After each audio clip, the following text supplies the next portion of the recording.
भगवान की जय।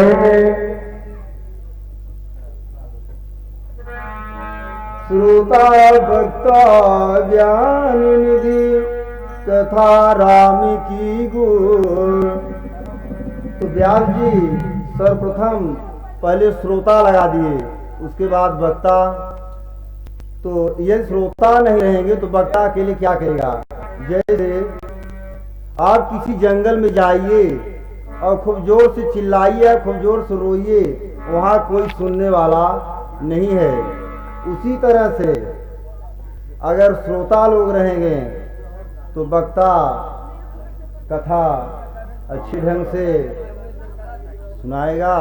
इसलिए आप लोग शांति से तो श्रोता तीन प्रकार के होते हैं।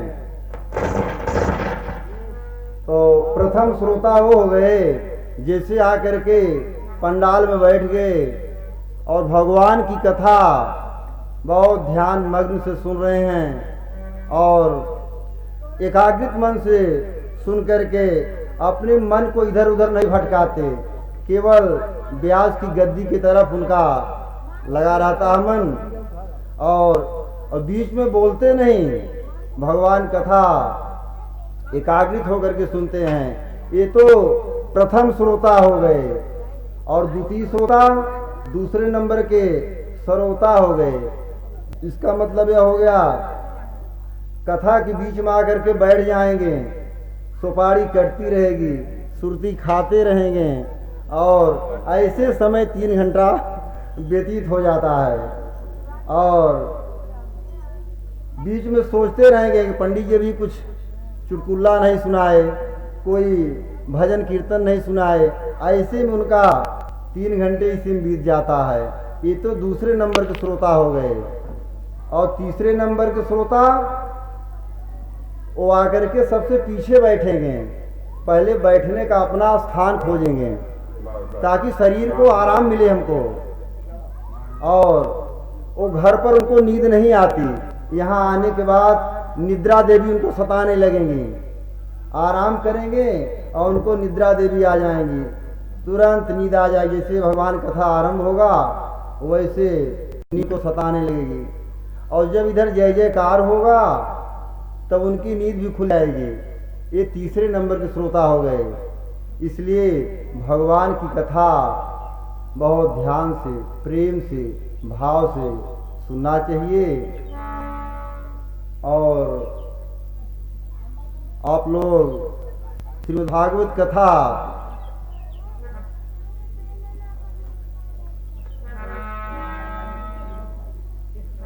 श्री राम जय जय राम, श्री राम जय जय राम, श्री राम जय जय राम, श्री राम जय जय राम, मंगल मंगलहारी, मंगल मंगलहारी,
भागवत की कथा आज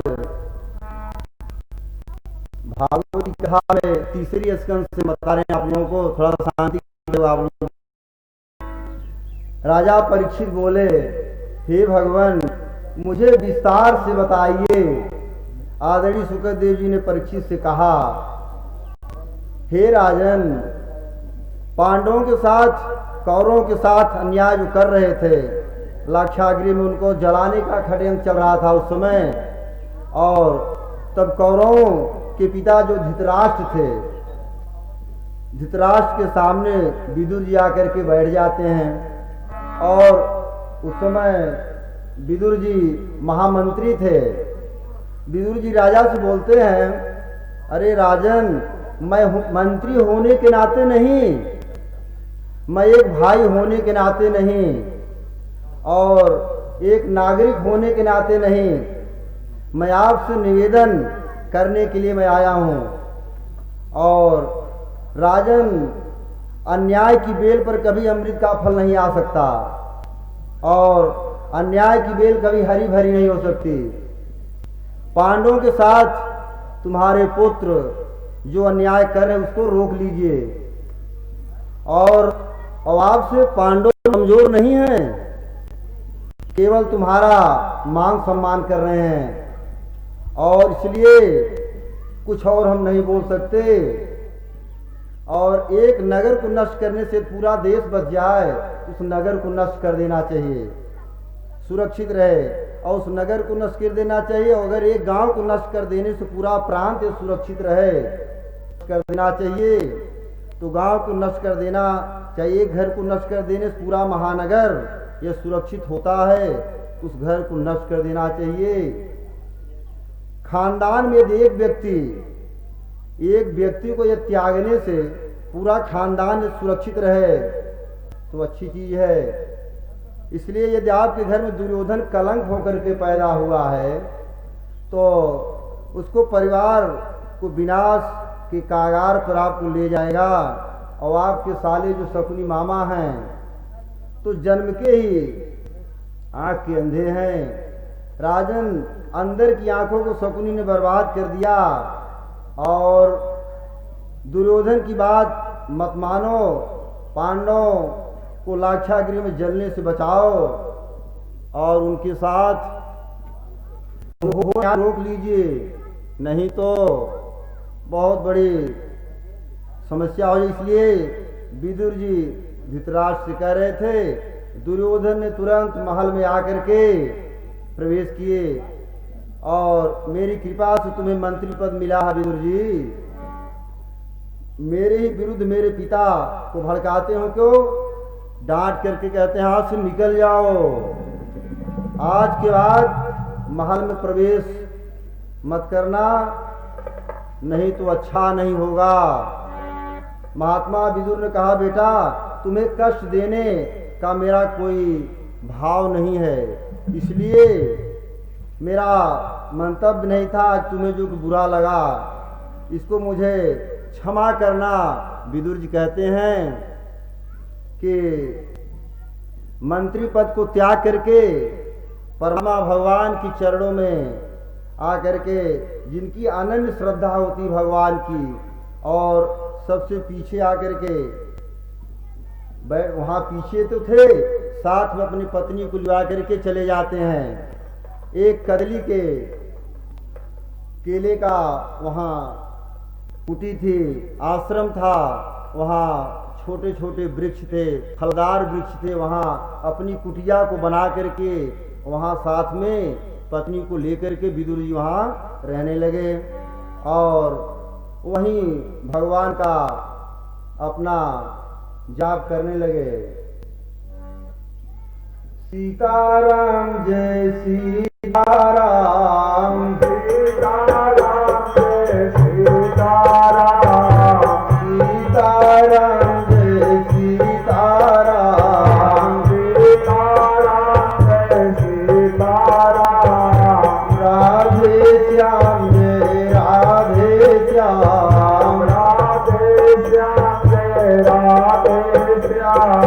सीताराम जय सीताराम, सीताराम जय सीताराम, राधे श्याम जय राधे श्याम, राधे श्याम जय राधे श्याम, बोल कृष्णैया लाल की जय। इतने में और वहाँ पर जिन्होंने 12 वर्षों से अन्न नहीं खाया, केवल फलाहार करके बीतते रहा, लगातार 12 वर्षों तक फलाहार करके बीता, अपनी पत्नी के पास आकर बोले, अरे सुनती हो देवी, आज हस्तिनापुर नगर इतना अच्छा सज रहा है, जैसे इतनी अच्छी सजावट हो रही नगरी की, जैसे एक दुल्हन की तरह सजावट हो रही है।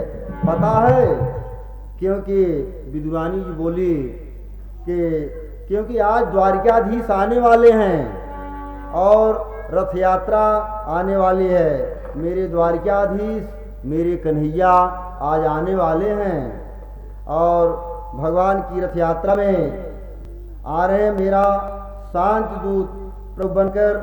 इसे सुनकर विदुरानी गदगद हो जाती है और बोलती हैं कि ये तो बड़ी आनंद की बात आपने बताया, और लेकिन आजकल आपको मंत्री पद से आप हट गए हैं, भगवान आप कैसे चिन्हेंगे, पहचानेंगे कैसे? तो इस भीड़ में भगवान का दर्शन आपको कैसे मिलेगा?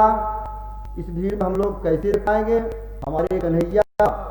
तुम्हारा विद्युत गदगद होकर बोलते हैं, अरे अपने शरीर को इतना छोटा करो, भगवान ही रहेगा,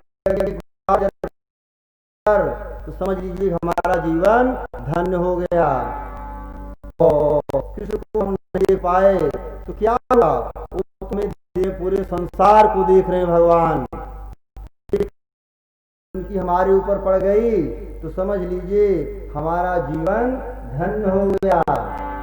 दुर्योधन ने भगवान के आगमन की इतनी खुशी में इतनी व्यवस्था किया, इतनी सजावट किया, जगह जगह पर तोरण द्वार सजे हुए हैं, अपने महलों पर अटारियों पर नर नारी को बिठा देते हैं, फूलों की वृष्टि होने लगती है और भीड़ में सबसे पीछे विदुर सबसे पीछे खड़े हैं, देख रहे हैं आज क्या फैसला होने वाला है।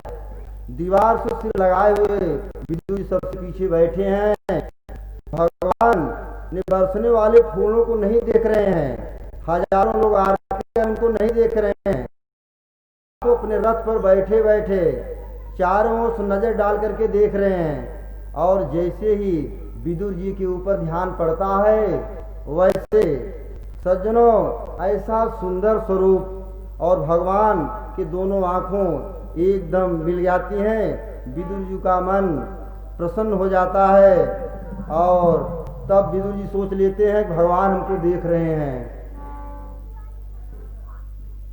और भगवान के आने के बाद फूलों की वृष्टि होती है। भक्तों फूल बरसाओ, मेरे भगवान आए हैं। भक्तों फूल बरसाओ, मेरे भगवान आए हैं। भक्तों फूल बरसाओ, मेरे भगवान आए हैं। भक्तों फूल बरसाओ, मेरे भगवान आए हैं। भक्तों फूल बरसाओ, मेरे भगवान आए हैं। भक्तों फूल बरसाओ, मेरे भगवान आए हैं।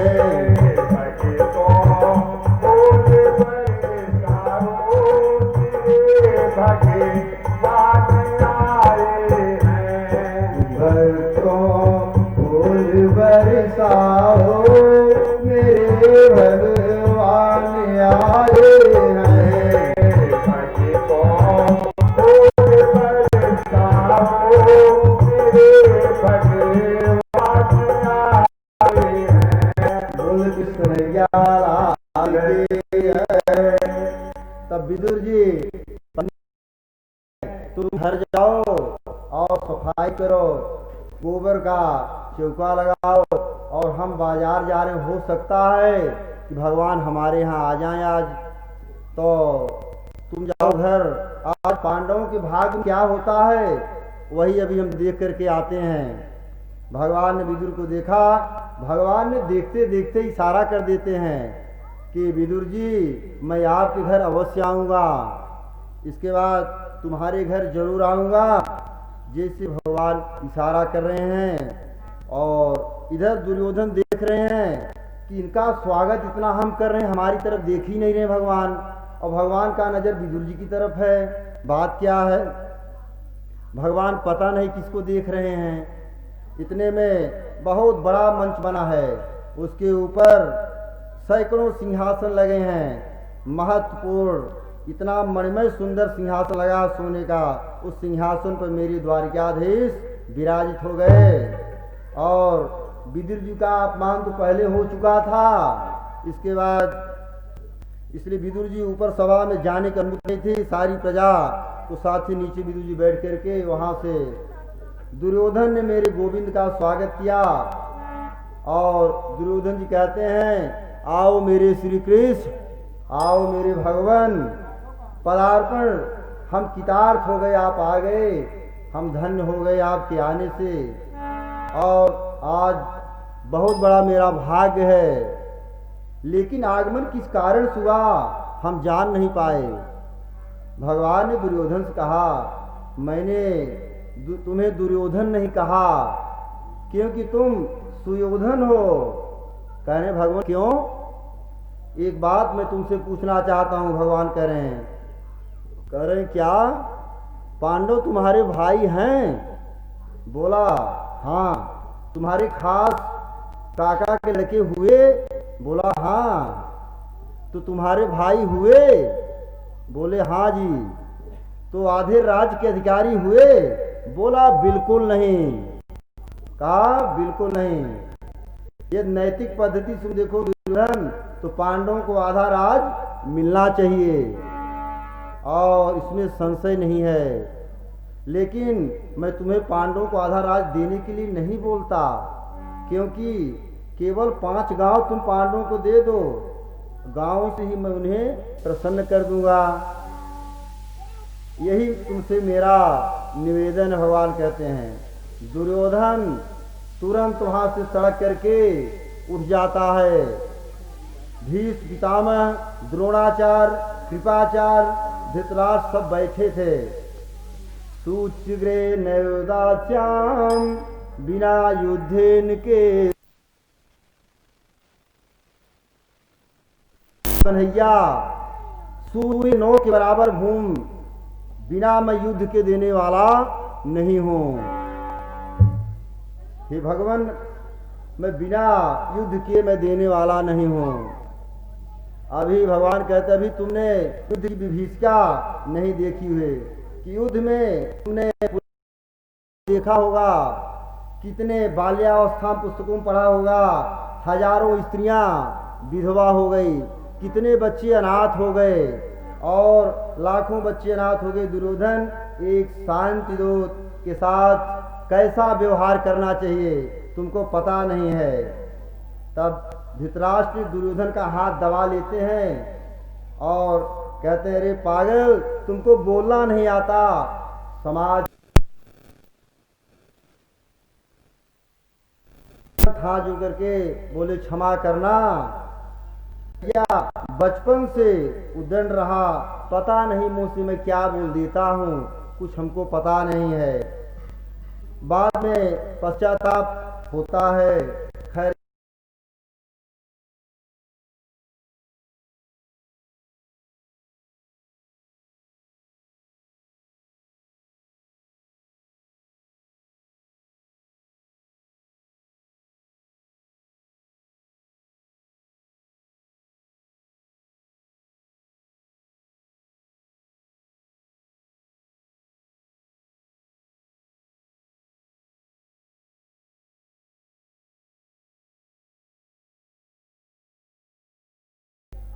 कहीं आपको जोर से भूख लगी हो या तो भोजन कराने वाले के अंदर भाव हो,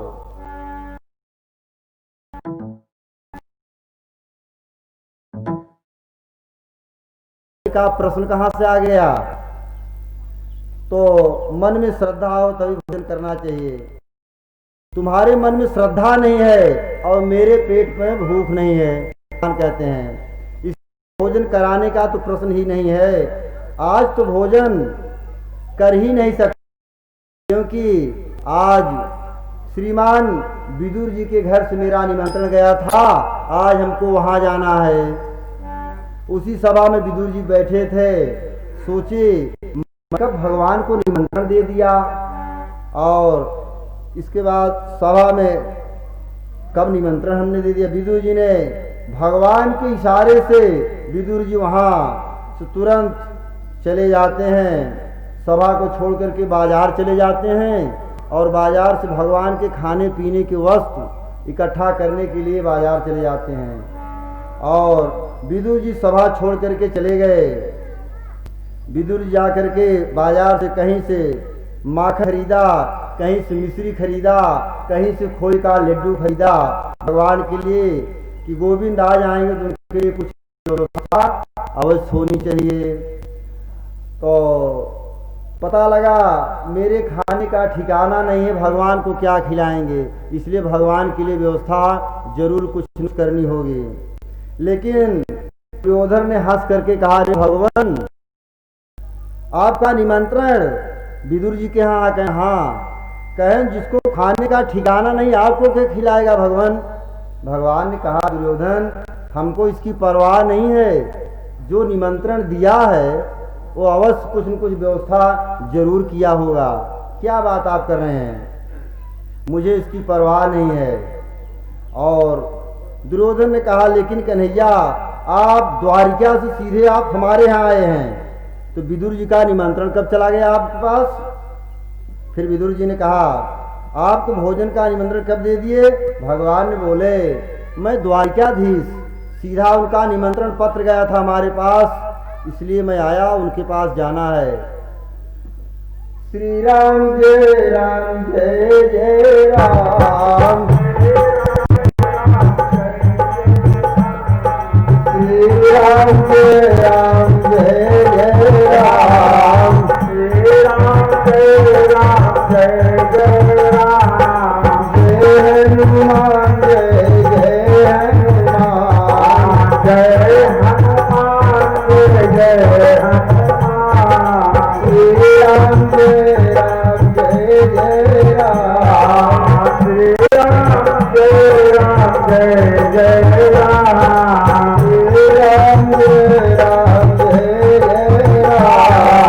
श्री राम जय जय राम, जय हनुमान जय हनुमान, जय हनुमान जय हनुमान, श्री राम जय जय राम, श्री राम जय राम, श्री रामचंद्र के जय। इसके बाद भगवान, जैसे लोग मंदिर में जाते हैं जूता चप्पल बाहर निकाल करके भगवान का दर्शन करने जाते हैं, वैसे भगवान जब भक्त के घर जाते हैं उसी तरह बिना जूता चप्पल के भगवान चले जाते हैं।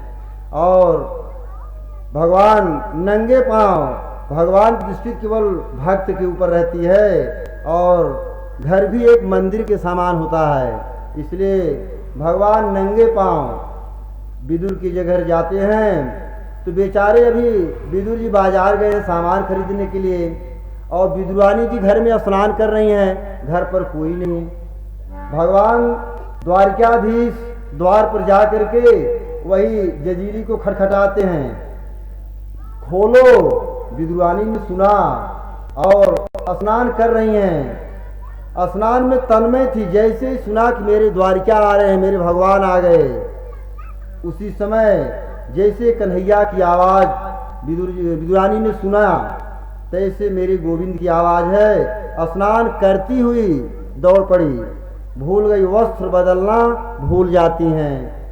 गीले वस्त्रों में आकर द्वार पर सीकर को खोल देती हैं, आओ मेरे लल्ला, आओ मेरे कन्हैया, पधारो मेरे द्वारिकाधीश, अंदर आइए।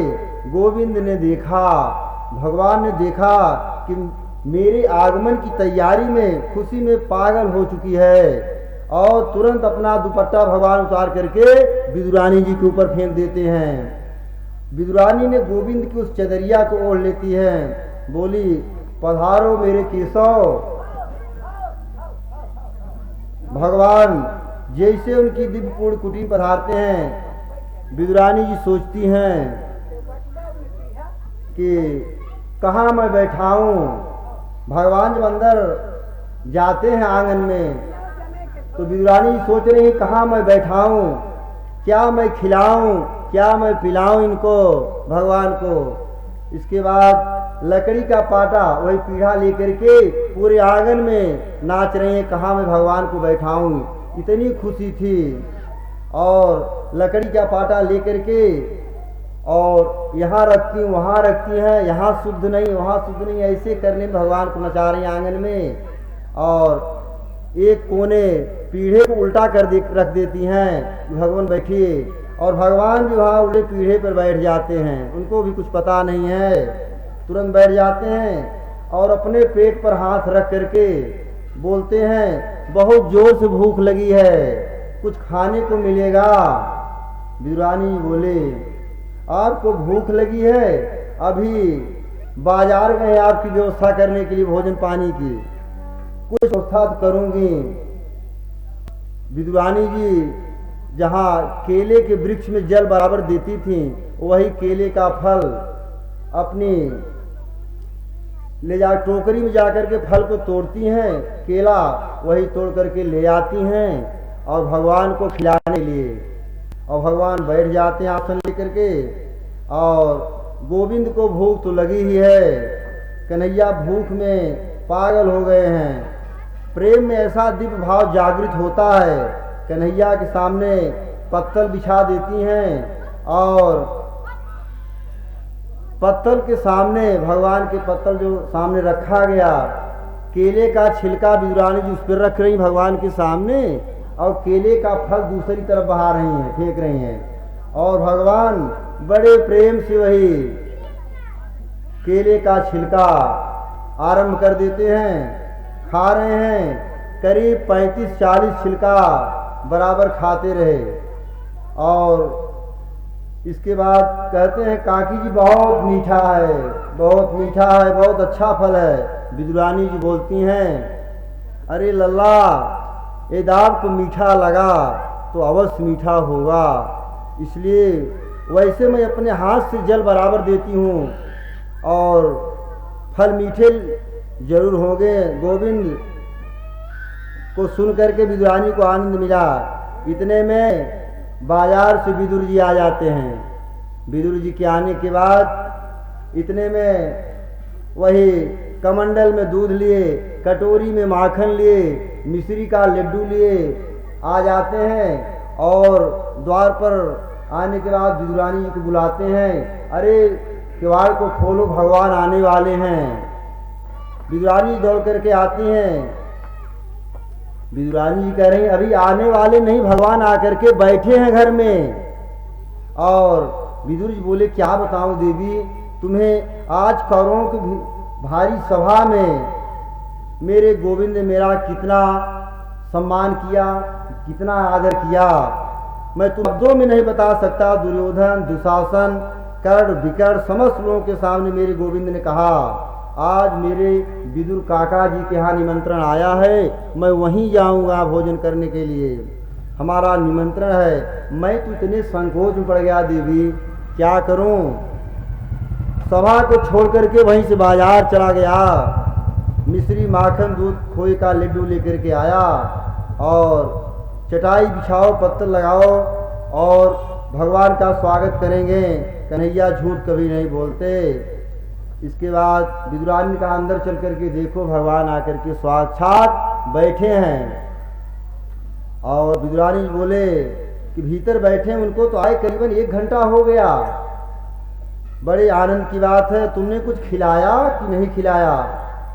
तो विदुरानी ने कहा घर में तो कुछ था नहीं, वही केले का फल मैं लेकर के आई, वही भगवान को खिला रही हूँ। विदुर जी भीतर जाकर के देखे भगवान तो